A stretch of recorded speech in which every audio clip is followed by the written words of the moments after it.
Et maintenant, une seule personne qui aura le droit de parole, c'est le chef en question principale du troisième groupe d'opposition. On vous écoute. Madame la Présidente, le déficit de 11 milliards n'est pas dû à la pandémie.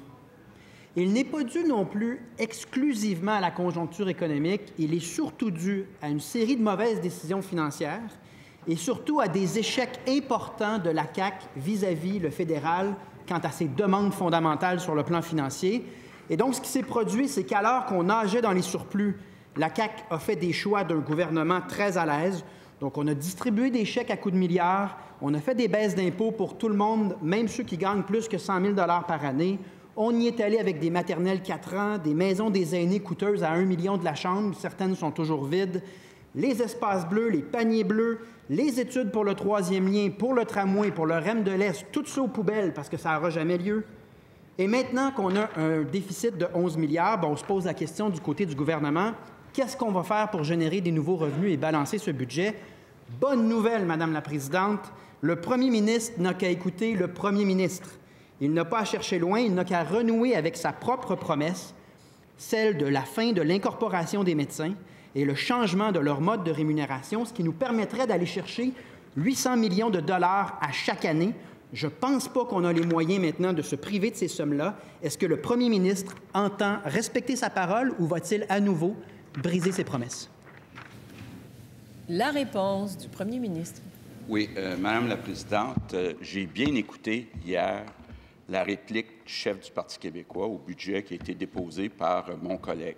C'est important là, que tout le monde comprenne bien ce qui a été dit par le chef du Parti québécois. Il a dit hier que ça avait été un mauvais choix de réduire les impôts de 1,7 milliard par année pour 4,5 millions de Québécois. Donc, tous ceux-là qui pensaient peut-être voter pour le Parti québécois, c'est important qu'ils comprennent qu'un gouvernement du Parti québécois viendrait augmenter les impôts pour réduire le déficit. Maintenant, Madame la Présidente, concernant les médecins, mon collègue, le ministre de la Santé, avec le Trésor, commence des négociations avec la FMSQ et la FMOQ. L'idée, c'est de maintenir, incluant les impacts de l'incorporation, un écart avec le reste du Canada du côté de la rémunération, qui est le même que pour tous les professionnels. Première complémentaire. Sur la baisse d'impôts et sur les chèques généreux de la CAQ, le Parti québécois avait dit à l'époque il faut être prudent parce que ça se pourrait que ça génère des déficits puis des problèmes à livrer les services à la population. Surprise, surprise.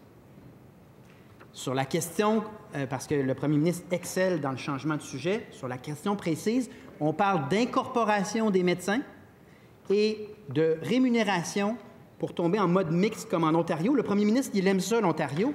En 2019, il aime tellement ça, ces deux promesses-là, qu'il disait que c'était urgent. La réponse du premier ministre. Oui, Madame la Présidente, j'espère que ça va être dans la première page des journaux demain. Là, le chef du PQ vient de le répéter, un gouvernement du Parti québécois augmenterait les impôts. C'est très clair. Maintenant, Madame la Présidente, parlons du déficit. Lève-toi, Pascal. Parlons du déficit. On a hier un déficit qui représente 1,5 % du PIB. Quand on regarde les dernières années, il y a eu 5 budgets qui ont dépassé le 1,5 %. Et savez-vous qui a le record? Un gouvernement du PQ qui a fait un déficit de 4,7 % du PIB. Donc, soyez prudents dans vos accusations. Deuxième complémentaire. On peut ne pas répondre à une question, Madame la Présidente. Quelle valeur a cet exercice-là quand on peut dire toutes sortes de choses non fondées? Le Parti québécois ne s'est pas engagé à hausser les impôts. Il a simplement dit que ça donnerait le résultat qu'on a aujourd'hui, c'est-à-dire 11 milliards. On va être pris avec le cadre fiscal et le cadre financier que nous laissera la CAQ, et c'est pas du joli, Madame la Présidente. Là, je veux une réponse. Est-ce qu'il va briser ses promesses sur l'incorporation des médecins et sur le mode de rémunération des médecins? Est-ce qu'on peut avoir une réponse, s'il vous plaît? La réponse du premier ministre. Je vous invite à répondre à la question.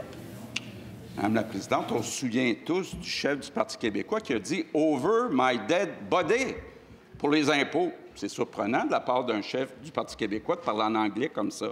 Maintenant, concernant l'incorporation des médecins, ce qui est important, c'est que la rémunération nette soit raisonnable, comparable avec le reste du Canada. On commence des négociations avec les 2 fédérations de médecins. Ça sera un élément qui va être mis dans la balance pour être capable d'avoir une rémunération qui est comparable avec l'écart qu'on a pour tous les professionnels avec le reste du Canada.